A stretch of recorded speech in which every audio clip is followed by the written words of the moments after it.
Good morning दोस्तों, स्वागत है आपका 26 सितंबर 2023 आपकी अपनी फुल पत्ती वाली क्लास में, जिसमें चर्चा करेंगे रोज की तरह करंट अफेयर से जुड़े 10 महत्वपूर्ण सवाल जो आपकी प्रतियोगी परीक्षाओं के लिए काफी महत्वपूर्ण होने वाले हैं। दोस्तों, यदि आपने हमारे पिछले करंट अफेयर के वीडियोज नहीं देखे हैं तो वो भी आप जरूर से देखें, जिसका लिंक इस वीडियो के नीचे कमेंट सेक्शन में मिल जाएगा। वीडियो के लास्ट में जो कल के 10 क्वेश्चन है हम उनका भी रिविजन करने वाले हैं, इसलिए आप वीडियो को लास्ट तक जरूर देखें। वीडियो काफी इंपॉर्टेंट होने वाला है। दोस्तों, यदि आप चैनल पर नए हैं तो प्लीज चैनल को सब्सक्राइब करें। यदि आपको वीडियो पसंद आता है तो प्लीज वीडियो को लाइक भी करें और ज्यादा से ज्यादा अपने दोस्तों के साथ में इस वीडियो को शेयर करें। तो बिना किसी देरी के स्टार्ट करते हैं आज का पहला क्वेश्चन। पहला क्वेश्चन है, हाल ही में चर्चा में रहे नासा के ओसिरिस रेक्स मिशन का संबंध किससे है? तो हाल ही में नासा का ओसिरिस रेक्स मिशन है, चर्चा में रहा है। इसका संबंध है जो क्षुद्र ग्रह से है। यह क्षुद्र ग्रह बेन्नू के लिए नासा के द्वारा भेजा गया था। इसे साल 2018 में नासा के द्वारा भेजा जाता है और ये वापस 24 सितंबर 2023 को आता है। यह अपने साथ 9 औंस यानी 250 ग्राम 250 ग्राम धूल लेकर आया है। तो यह आपको ध्यान रखना है। यदि क्षुद्र ग्रह के बारे में बात करें तो जो क्षुद्र ग्रह हैं ये मंगल ग्रह और बृहस्पति ग्रह है, इनके बीच में पाए जाते हैं। तो यह भी आपको ध्यान रखना है। कुछ ललंटो बातें और ध्यान रखेंगे। आदित्य L1 मिशन है, ये सूर्य के अध्ययन के लिए इसरो के द्वारा PSLV C57 के द्वारा भेजा जाता है। चंद्रयान 3 के बारे में बात करें तो 14 जुलाई को इसरो के द्वारा LVM-3 M4 रॉकेट से ये भेजा जाता है और ये सफलतापूर्वक चंद्रमा का जो साउथ पोल है इस पर 23 अगस्त को लैंडिंग करता है। इसलिए 23 अगस्त को भारत सरकार के द्वारा राष्ट्रीय अंतरिक्ष दिवस मनाने की घोषणा की गई है। NVS-01 है, ये नेविगेशन की सेकंड पीढ़ी का पहला उपग्रह है और इसे GSLV F12 से लॉन्च किया गया था। लूपेक्स मिशन के बारे में बात करें तो ये भारत और जापान संयुक्त रूप से मतलब साझेदारी में 2024 में भेजने वाले हैं। लूपेक्स की फुल फॉर्म के बारे में बात करें तो लूनर पोलर एक्सप्लोरेशन मिशन इसकी फुल फॉर्म है। भारत का इसरो और जापान का जो जाक्सा स्पेस एजेंसी है ये इसे भेजने वाले हैं। DSSAR है जो एक सिंगापुर का उपग्रह है और PSLV C56 के द्वारा इसे भेजा जाता है।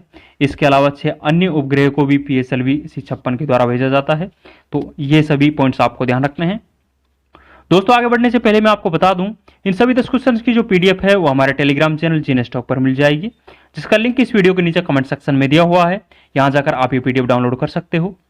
दोस्तों, यदि आपको वीडियो पसंद आ रहा है तो प्लीज वीडियो को लाइक करें और यदि आपने अभी तक हमारे चैनल को सब्सक्राइब नहीं किया है तो प्लीज चैनल को सब्सक्राइब भी करें और इस वीडियो को ज्यादा से ज्यादा अपने दोस्तों के साथ में शेयर करें। आगे बढ़ते हैं। नेक्स्ट क्वेश्चन है, 19वें एशियाई खेलों में भारत ने अपना पहला स्वर्ण पदक किस में जीता है? तो हाल ही में 19वें एशियाई खेलों का आयोजन हुआ है। तो ये आयोजन है जो चीन के होंगजू नामक स्थान है इस पर हो रहा है और इस प्रतियोगिता में भारत के द्वारा पहला स्वर्ण पदक है ये निशानेबाजी में जीता गया है। निशानेबाजी में 10 मीटर एयर राइफल में भारत के द्वारा पहला स्वर्ण पदक जीता गया है। इसमें ऐश्वर्य तोमर, रुद्रांश पाटिल और दिव्यांश पवार के द्वारा ये गोल्ड मेडल जीता गया है। यदि 19वें एशियाई खेल के बारे में बात करें तो इसका आयोजन है जो चीन के होंगजू में इसका आयोजन हो रहा है और यदि इसके शुभंकर के बारे में बात करें तो चैन चेंग, कॉन्ग कॉन्ग और लियान लियान इसका शुभंकर है। और भारतीय दल का यदि ध्वजवाहक के बारे में बात करें तो लवलीना बोहरगोन जो कि बॉक्सर है और मनप्रीत सिंह जो हॉकी के खिलाड़ी है ये इसके ध्वजवाहक थे। तो ये आपको ध्यान रखना है। पहले एशियाई खेल है जो 1951 में नई दिल्ली में होते हैं और 18वां जो एशियाई खेल है इस साल 2018 में इंडोनेशिया की राजधानी जकार्ता में होता है। तो ये भी आपको ध्यान रखना है। कुछ ललंटो बातें और ध्यान रखेंगे। एशियाई खेलों में दूसरा गोल्ड मेडल है ये भारतीय महिला क्रिकेट टीम के द्वारा जीता गया है और जो भारतीय महिला क्रिकेट टीम की कप्तान है ये हरमनप्रीत कौर है। कॉमनवेल्थ गेम 2026 के बारे में बात करें तो इसका आयोजन है जो ऑस्ट्रेलिया के विक्टोरिया में होने वाला है। 37वें राष्ट्रीय खेलों का आयोजन है ये गोवा में होने वाला है और 38वें राष्ट्रीय खेलों का आयोजन है ये उत्तराखंड में होगा और जबकि 36वें राष्ट्रीय खेलों का आयोजन है ये गुजरात में हुआ था। ओलंपिक 2024 का आयोजन है ये पेरिस फ्रांस में होने वाला है और 2028 जो ओलंपिक होने वाले हैं ये लॉस एंजल्स में होने वाले हैं। नेक्स्ट क्वेश्चन है, प्रतिवर्ष विश्व फार्मासिस्ट दिवस कब मनाया जाता है? तो प्रत्येक साल विश्व फार्मासिस्ट दिवस है ये 4 सितंबर को मनाया जाता है और इस वर्ष जो इसकी थीम है फार्मा सेक्टर हेल्थ को मजबूत कर रहा है, इस वर्ष इसकी थीम रही है। और यदि इंटरनेशनल फार्मा यूनियन के बारे में बात करें तो इसकी स्थापना 1912 में होती है और इसका है जो हेडक्वार्टर है ये द हेग नीदरलैंड में इसका हेडक्वार्टर है। 24 सितंबर को विश्व नदी दिवस के रूप में सेलिब्रेट किया जाता है, ये भी आपको ध्यान रखना है। कुछ सितंबर माह के महत्वपूर्ण दिवस और ध्यान रखेंगे। अंतर्राष्ट्रीय पुलिस सहयोग दिवस है, ये 7 सितंबर को सेलिब्रेट किया जाता है बिकॉज 7 सितंबर 1923 को इंटरपोल की स्थापना की हुई थी, इसलिए इंटरपोल है 7 सितंबर को अपनी स्थापना के 100 वर्ष पूरे किए हैं। इसी उपलक्ष्य में इंटरपोल के द्वारा 7 सितंबर को अंतर्राष्ट्रीय पुलिस सहयोग दिवस है ये मनाने की घोषणा की गई है। राष्ट्रीय हिंदी दिवस है ये 14 सितंबर को सेलिब्रेट किया जाता है और विश्व हिंदी दिवस है ये 10 जनवरी को सेलिब्रेट किया जाता है। विश्व ओजोन दिवस है ये 16 सितंबर को मनाया जाता है और विश्व पर्यटन दिवस है ये 27 सितंबर को मनाया जाता है। राष्ट्रीय शिक्षक दिवस के बारे में बात करें तो ये 5 सितंबर को मनाया जाता है और अंतर्राष्ट्रीय साक्षरता दिवस है ये 8 सितंबर को सेलिब्रेट किया जाता है। तो ये सितंबर माह के जितने भी इंपॉर्टेंट दिवस है ये आपको ध्यान रखना है। नेक्स्ट क्वेश्चन है, हाल ही में वैश्विक दक्षिण के लिए भारत संयुक्त राष्ट्र क्षमता निर्माण पहल कहाँ प्रारंभ की गई है? तो हाल ही में वैश्विक दक्षिण के लिए मतलब ग्लोबल साउथ के लिए भारत संयुक्त राष्ट्र क्षमता निर्माण पहल है ये यूएनओ के हेडक्वार्टर न्यूयॉर्क में प्रारंभ की गई है। ग्लोबल साउथ के बारे में बात करें तो ग्लोबल साउथ में जो विकासशील देश है ये शामिल है। यूएनओ के बारे में बात करें तो यूएनओ है इसकी स्थापना 24 अक्टूबर 1945 को होती है और वर्तमान में जो यूएनओ का महासचिव है ये एंटोनियो गुटेरेस है, ये पुर्तगाल के रहने वाले हैं। और यूएनओ का जो नवीनतम सदस्य देश है ये साउथ सूडान है, ये यूएनओ का 193वां सदस्य देश है। यूएनओ को टोटल 6 अंग है, ये भी आपको ध्यान रखना है। कुछ ललनटो बातें और ध्यान रखेंगे। यूएन महासभा के वर्तमान में जो अध्यक्ष है ये डेनिस फ्रांसीसी है। यूएनओ में भारत की स्थायी प्रतिनिधि है ये रुचिरा कंबोज है। अंतर्राष्ट्रीय न्यायालय का जो हेडक्वार्टर है ये द हेग नीदरलैंड में है। नेक्स्ट क्वेश्चन देखेंगे, हाल ही में अत्याधुनिक युद्ध टैंक मरकावा मार्क 5 का अनावरण किसने किया है? तो मरकावा मार्क 5 जो कि अत्याधुनिक युद्ध टैंक है इसका अनावरण इजराइल के द्वारा किया गया है। मरकावा मार्क है जो हिब्रू भाषा का शब्द है और जो इसका अर्थ है बिजली इसका अर्थ है, तो ये आपको ध्यान रखना है। कुछ ललनटो बातें और ध्यान रखेंगे। खैबर और जो फतेह मिसाइल है इसका अनावरण है जो ईरान के द्वारा किया गया था। प्रोजेक्ट 17A के द्वारा निर्मित छठा जहाज है जो INS विंध्यगिरी है। वर्णास्त्र है जो एक हैवीवेट टॉर्पीडो है। लीसा के बारे में बात करें तो लीसा है जो AI आधारित पहली क्षेत्रीय न्यूज एंकर है और इसे ओडिशा से लॉन्च किया गया था। प्रबल है जो लंबी दूरी की रिवॉल्वर है और इसका निर्माण है जो कानपुर में किया गया था। जलदोस्त है जो एक एयरबोट है जो कि खरपतवार को नष्ट करने के लिए बेंगलुरु में लॉन्च किया गया था, तो यह भी आपको ध्यान रखना है। नेक्स्ट है, जल शक्ति मंत्री गजेंद्र सिंह शेखावत के अनुसार भारत के कितने प्रतिशत गांवों ने ODF प्लस का दर्जा प्राप्त किया है? तो हाल ही में जल शक्ति मंत्री गजेंद्र सिंह शेखावत के द्वारा बताया गया है कि भारत के जो 75% गांव हैं इन्हें ODF प्लस का दर्जा प्राप्त है, तो यह आपको ध्यान रखना है। ODF के बारे में बात करें तो खुले में शौच मुक्त को ODF कहते हैं और ODF प्लस के बारे में बात करें तो खुले में शौच मुक्त के साथ यदि वेस्ट को मैनेजमेंट किया जाए तो इसे ODF प्लस के नाम से जानते हैं। और 100% ODF प्लस का जो टारगेट रखा गया है ये साल 2024-25 तक रखा गया है, तो ये भी आपको ध्यान रखना है। कुछ ललनटो बातें और ध्यान रखेंगे। भारत के पहले सहकारिता मंत्री है ये अमित शाह बने हैं। वर्तमान में कानून मंत्री है जो अर्जुन मेघवाल है। पृथ्वी विज्ञान मंत्री है ये किरण रिजिजू है। स्वास्थ्य मंत्री है जो मनसुख मंडाविया है। रेल मंत्री है जो अश्विनी वैष्णव है। भारत की पहली महिला मंत्री के बारे में बात करें तो यह राजकुमारी अमृता कौर थी जो कि स्वास्थ्य मंत्री थी। शिक्षा मंत्री के बारे में बात करें तो धर्मेंद्र प्रधान है। वर्तमान में विदेश मंत्री एस जयशंकर है और पर्यावरण मंत्री है जो भूपेंद्र यादव है, तो ये सारे मंत्री आपको ध्यान रखना है। नेक्स्ट है, हाल ही में भाभा परमाणु अनुसंधान केंद्र के निदेशक पद पर किसे नियुक्त किया गया है? तो हाल ही में बार्क के निदेशक पद पर विवेक भसीन को नियुक्त किया गया है। इनके द्वारा अजीत कुमार का स्थान लिया गया है।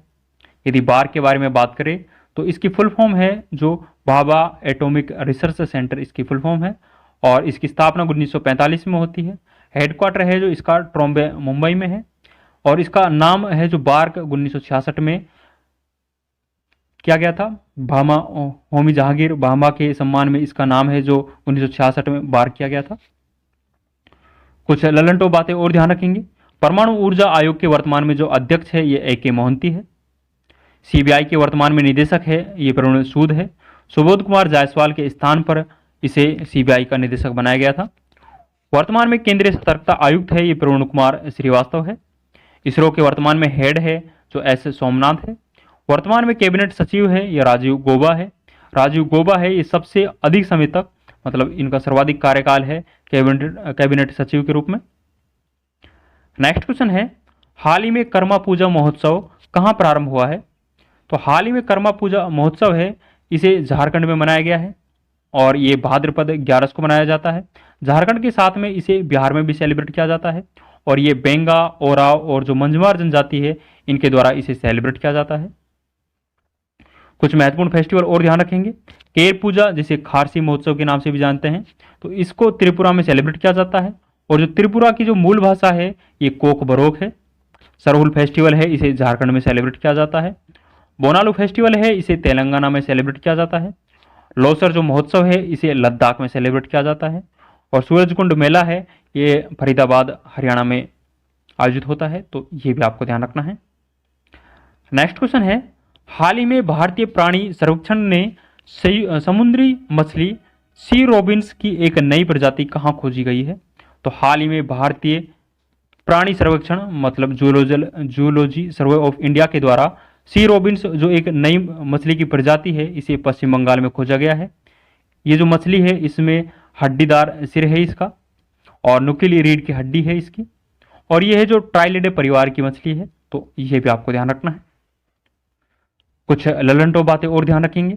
रेड डाटा बुक है ये IUCN के द्वारा जारी किया जाता है। इसकी स्थापना है जो 1948 में होती है, और हेडक्वार्टर है जो ग्लांड स्विट्जरलैंड में है। WWF की स्थापना है जो 1961 में होती है, और इसका हेडक्वार्टर है जो ग्लांड स्विट्जरलैंड में है। UNEP की स्थापना है जो 5 जून 1972 को होती है, मतलब यूनाइटेड नेशंस एनवायरनमेंट प्रोग्राम। इसकी स्थापना 5 जून 1972 को होती है। हेडक्वार्टर है जो नैरोबी केन्या में है। 5 जून को इसलिए विश्व पर्यावरण दिवस के रूप में सेलिब्रेट किया जाता है। इस वर्ष विश्व पर्यावरण दिवस की जो थीम रही है सॉल्यूशन ऑफ प्लास्टिक पोल्यूशन, इस वर्ष थीम रही है, और इसकी जो होस्ट कंट्री है ये कोटे डी आइवर है। UNFCCC की स्थापना है जो 1994 में होती है, और हेडक्वार्टर है जो बोन जर्मनी में है, तो ये भी आपको ध्यान रखना है। नेक्स्ट है, हाल ही में कहाँ कला क्रांति मिशन लॉन्च किया गया है? तो हाल ही में कला क्रांति मिशन है ये पश्चिम बंगाल के राज्यपाल आनंद बोस के द्वारा लॉन्च किया गया है, तो ये पश्चिम बंगाल में लॉन्च किया गया है। कला संस्कृति जिसे सॉफ्ट पावर के नाम से जानते हैं, इसको बढ़ावा देने के लिए ये मिशन है जो प्रारंभ किया गया है, और साथ ही 108 दुर्गा भारत सम्मान भी प्रदान किए गए हैं, तो ये भी आपको ध्यान रखना है। कुछ ललनटो बातें और ध्यान रखेंगे। भारत का 41वां विश्व धरोहर स्थल है ये शांति निकेतन है। शांति निकेतन की स्थापना पश्चिम बंगाल में गुरु रविंद्रनाथ टैगोर के द्वारा 1901 में की गई थी। विश्व की पहली लिविंग हेरिटेज है ये विश्व भारती विश्वविद्यालय है। भारत की सबसे गरीब मुख्यमंत्री के बारे में बात करें तो वो ममता बनर्जी है, जो कि पश्चिम बंगाल की वर्तमान में मुख्यमंत्री है। भारतीय क्रिकेट टीम ने 3000 छक्के लगाने वाली दुनिया की पहली क्रिकेट टीम बन गई है, तो ये भी आपको ध्यान रखना है। दोस्तों ये आज के 10 इंपॉर्टेंट क्वेश्चन से हमने डिस्कस किए हैं। जो कल के 10 क्वेश्चन हैं उनका भी एक बार क्विक रिवीजन कर लेते हैं। जिसका पहला क्वेश्चन था, संयुक्त सैन्य अभ्यास युद्ध अभ्यास 2023 किन देशों में होगा? तो ये भारत और USA के मध्य में आयोजित हुआ है। नेक्स्ट है, थिंक टैंक फ्रेजर इंस्टीट्यूट के विश्व आर्थिक स्वतंत्रता सूचकांक के अनुसार विश्व की सबसे मुक्त अर्थव्यवस्था कौन सी है? तो सिंगापुर विश्व की सबसे मुक्त अर्थव्यवस्था है। नेक्स्ट है, क्रिकेट के तीनों फॉर्मेट टेस्ट, एक दिवसीय और टी20 की रैंकिंग में शीर्ष स्थान पर कौन सी टीम है? तो भारत है जो शीर्ष स्थान पर है। नेक्स्ट क्वेश्चन है, हाल ही में प्रारंभ हुए 19वें हांगजू एशियाई खेलों का शुभंकर क्या है? तो 19वें हांगजू एशियाई खेलों का शुभंकर है ये चैनचैन, कांगकांग और लियानलियान है। नेक्स्ट है, हाल ही में किस संगठन ने संयुक्त अंतरिक्ष उद्यम के स्थापना की घोषणा की है? तो ये I2U2 के द्वारा घोषणा की गई है। नेक्स्ट है, हाल ही में भारत का पहला लाइट हाउस फेस्टिवल कहाँ आयोजित हुआ है? तो ये पणजी गोवा में आयोजित हुआ है। नेक्स्ट क्वेश्चन है, उत्तरी क्षेत्रीय परिसर की 31वीं बैठक का आयोजन कहाँ किया गया है? तो इसका आयोजन है जो अमृतसर पंजाब में किया गया है और इसकी अध्यक्षता है जो भारत के गृह मंत्री अमित शाह के द्वारा की गई है। नेक्स्ट है, हाल ही में पहले उत्तर प्रदेश अंतर्राष्ट्रीय व्यापार शो का आयोजन कहाँ किया गया है? तो इसका आयोजन है जो ग्रेटर नोएडा में किया गया है। नेक्स्ट क्वेश्चन है, वर्ष 2023 में भारत का सर्वश्रेष्ठ पर्यटन गांव विश्वनाथ घाट कहाँ स्थित है? तो विश्वनाथ घाट है ये असम में स्थित है।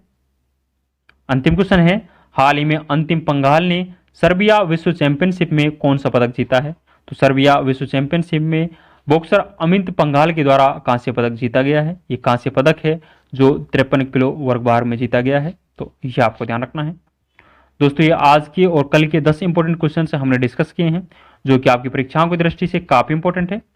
आज के सभी 10 क्वेश्चन की जो पीडीएफ है वो हमारे टेलीग्राम चैनल जीनेस्टॉक पर मिल जाएगी, जिसका लिंक इस वीडियो के नीचे कमेंट सेक्शन में दिया हुआ है। यहाँ जाकर आप ये पीडीएफ डाउनलोड कर सकते हो। दोस्तों, यदि आपको वीडियो पसंद आया है तो प्लीज़ वीडियो को लाइक करें और यदि आपने अभी तक हमारे चैनल को सब्सक्राइब नहीं किया है तो प्लीज़ चैनल को सब्सक्राइब भी करें और इस वीडियो को ज़्यादा से ज़्यादा अपने दोस्तों के साथ में शेयर करें। दोस्तों, यदि आपको इस वीडियो से संबंधित कोई सुझाव देना है तो आप कमेंट सेक्शन में अपना सुझाव दे सकते हो। आप सभी का सुझाव आमंत्रित है। आज के लिए बस इतना ही, मिलते हैं नेक्स्ट वीडियो में। थैंक यू, जय हिंद।